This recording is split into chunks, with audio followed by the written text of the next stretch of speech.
जब रात होती है तो हम एक दिया जला लेते हैं और उसकी रोशनी में खुद को महफूज समझते हैं, मगर उस रोशनी के परे जो अंधेरा है वो अपने अंदर बहुत सारी कहानियां समेटे हुए है और इन्हीं कहानियों को आप तक लेकर आता है। रात के अंधेरे में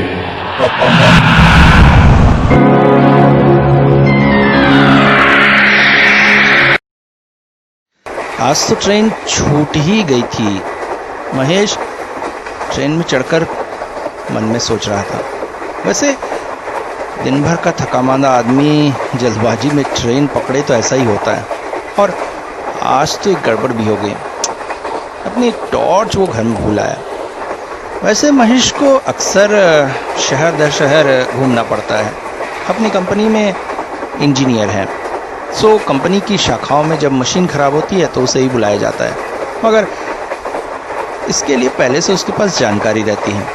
मगर आज के हालात कुछ अलग थे।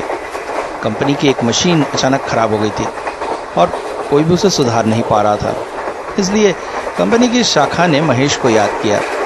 आने जाने के लिए फर्स्ट क्लास का फेयर भी दिया, मगर दिन भर ऑफिस में काम करने के बाद जल्दी जल्दी सामान जमा कर वो ट्रेन के लिए भागा था। कंपार्टमेंट में पहुंचकर थोड़ा सा आश्चर्यचकित हुआ, क्योंकि उसमें वही अकेला था। बैठे बैठे खिड़की के पास से बाहर का नज़ारा ले रहा था। आज बाहर बहुत गर्मी थी, मगर कमरे में बैठकर धीरे धीरे अब ठंडक महसूस हो रही थी। तभी टिकट चेकर आए। उसने पूछा, और कोई इस कंपार्टमेंट में नहीं है क्या? टिकट चेकर ने टिकट देखते हुए कहा, आएंगे, रात को 4-5 स्टेशन बाद शायद 2 लोग चढ़ेंगे। ओ, महेश एक किताब निकालकर पढ़ने लगा। महेश का शौक था नॉवेल पढ़ना। खाली समय वैसे मिलता नहीं, जब भी मिलता है वो कोई अच्छी सी किताब पढ़ने लगता है। घड़ी की तरफ देखा तो 9 बज रहे थे। अपने साथ लाया टिफिन खोलकर खाने लगा। तभी आसपास के कंपार्टमेंट से लोगों की बातों की आवाज़ आ रही थी। उसे लगा, काश उसके कंपार्टमेंट में भी 1-2 लोग होते, कम से कम आराम से सो तो सकता। एक बार बाहर निकलकर कॉरिडोर में झांका। पूरी ट्रेन का कॉरिडोर सुनसान था। हालांकि फर्स्ट क्लास में ऐसा डर तो नहीं होता है, मगर आजकल जिस तरह से चोरियां हो रही है, कुछ कहा नहीं जा सकता है। कंपार्टमेंट में आकर एक बार फिर से वो नॉवेल पढ़ने लगा, मगर अचानक उसने महसूस किया कि नॉवेल के अक्षर धुंधले हो रहे हैं, मतलब उसे तेज नींद आ रही है। बिस्तर लगाकर वो लेट गया। सोचा, जब आँख खुलेगी तब 1-2 लोग कंपार्टमेंट में आ चुके होंगे। वो गहरी नींद में सो रहा था कि अचानक ट्रेन को एक जोरदार झटका लगा। वो तो बर्थ से गिरते गिरते बचा। आँख खुली तो सामने के बर्थ में एक महिला बैठी हुई थी, जिसके हाथ में एक छोटा सा बच्चा था। महेश ने सोचा, यही शायद सहयात्री है, मगर टिकट चेकर ने तो 2 लोग कहा था, तो क्या बच्चा दूसरा आदमी है? बच्चा कैसे सवारी हो सकता है? महिला बच्चे को चुपचाप लेकर बैठी हुई थी।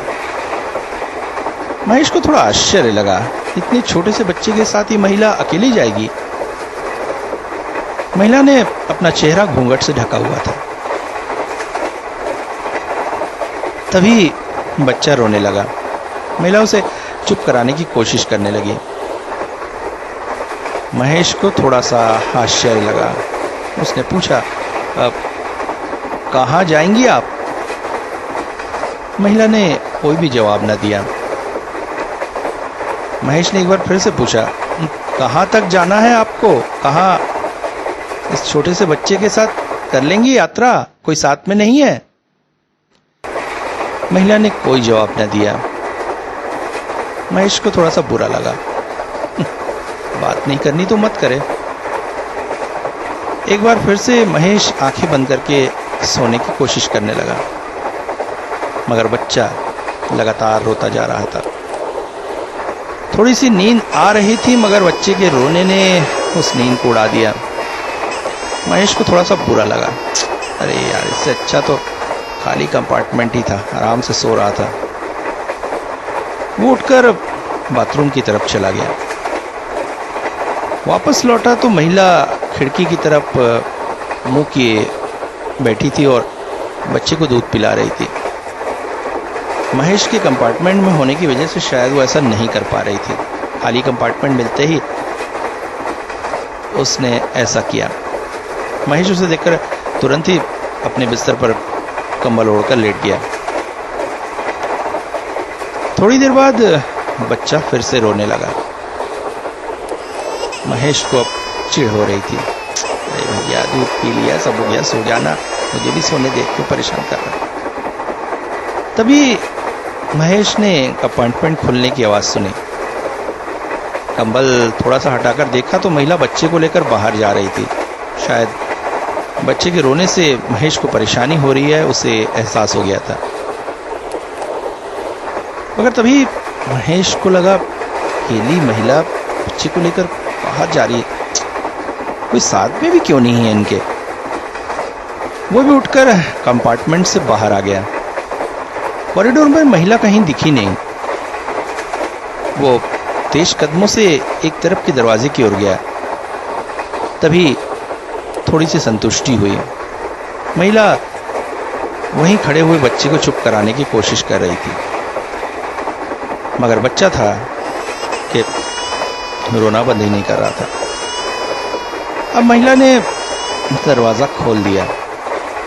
तेज ठंडी हवा गाड़ी के अंदर आने लगी। बच्चा चुप हुआ। महिला उसे अब भी गोद मिले हुए वैसे ही सहला रही थी।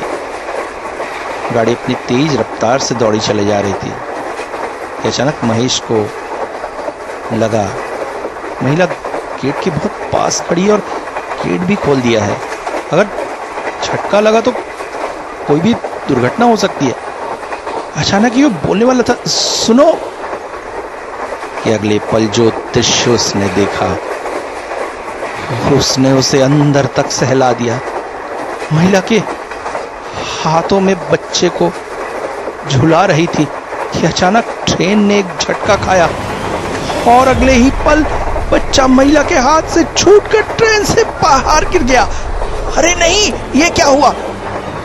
महिला दो पल को आश्चर्यचकित हो गई और फिर वो भी ट्रेन से बाहर कूद गई। महेश इस दृश्य को देखकर आश्चर्यचकित हो गया। बचाओ बचाओ, महिला ट्रेन से गिर गई है, बचाओ बचाओ। उसके मुंह से अचानक ही चीख निकल आई। तभी अचानक अटेंडर दौड़कर उसके पास आया। क्या हुआ साहब, क्या हुआ। उसकी चीख सुनकर आसपास के कंपार्टमेंट से भी लोग निकल आए। क्या हुआ क्या हुआ, जल्दी ट्रेन रोकिए, ट्रेन रोकिए, कहकर महेश दौड़ कर गया और चेन खींच दी। ट्रेन रुक गई। सबने महेश से पूछना शुरू किया कि तभी टीसी आ गया। किसने ट्रेन रोकी।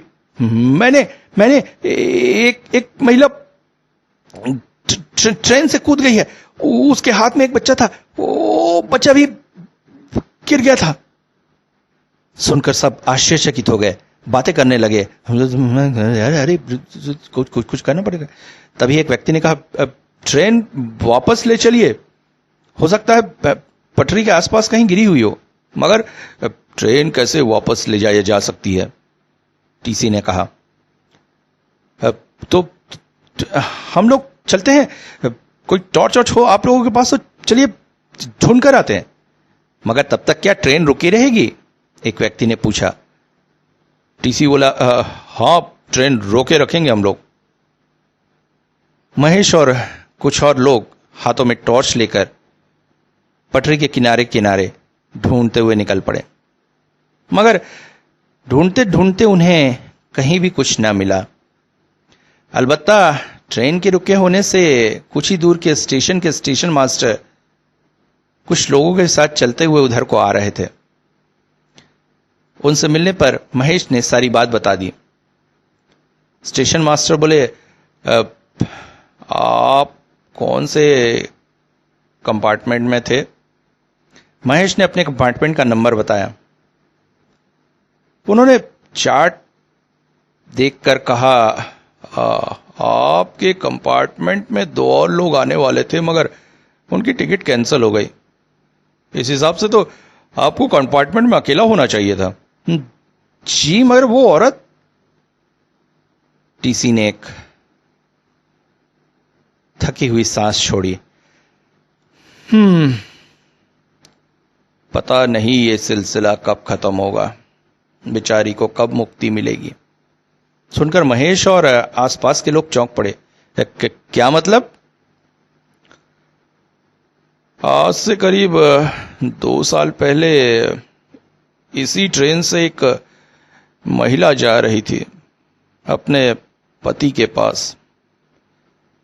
साथ में कोई था या नहीं इस बात का तो पता नहीं है, मगर छोटा सा बच्चा था। बच्चा काफी रोना धोना मचा रहा था, इसलिए कंपार्टमेंट के बाकी लोगों ने परेशानी व्यक्त की। महिलाओं ने उसे चुप कराने की बहुत कोशिश की और जब ऐसा ना हुआ तो उसे लेकर बाहर कॉरिडोर में आ गई और दरवाजे के पास खड़े होकर उसे चुप करा रही थी कि अचानक ट्रेन को एक जोर का धक्का लगा। वो अनियंत्रित हुई और उसका बच्चा ट्रेन के बाहर गिर पड़ा। बच्चे को बचाने के लिए या डर के मारे पता नहीं, महिला ने भी ट्रेन से बाहर छलांग मार दी थी। बाद में दोनों की कटी हुई लाशें पुलिस ने जब्त की थी, मगर तब से उस बेचारी को मुक्ति नहीं है। आए दिन ट्रेन जब यहां से गुजरती है तो वो लोगों को इसी तरह से दिखाई देती है।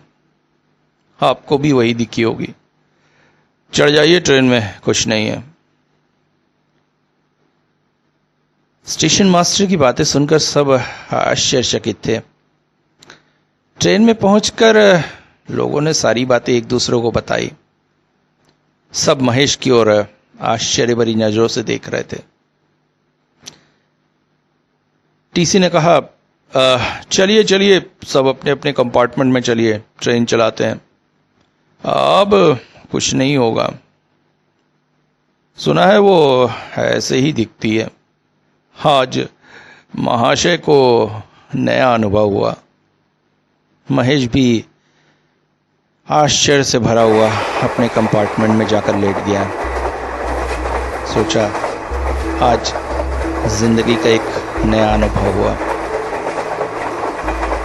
कल घर पहुंचकर अपने दोस्तों को, परिवार वालों को सब बताएगा। चलो बाकी की यात्रा शांतिपूर्वक की जाए, कहकर महेश मलोड़कर सो गया। अभी वो कितनी देर सोया था पता नहीं कि तभी अचानक कंपार्टमेंट में एक छोटे बच्चे के रोने की आवाज गूंजने लगी।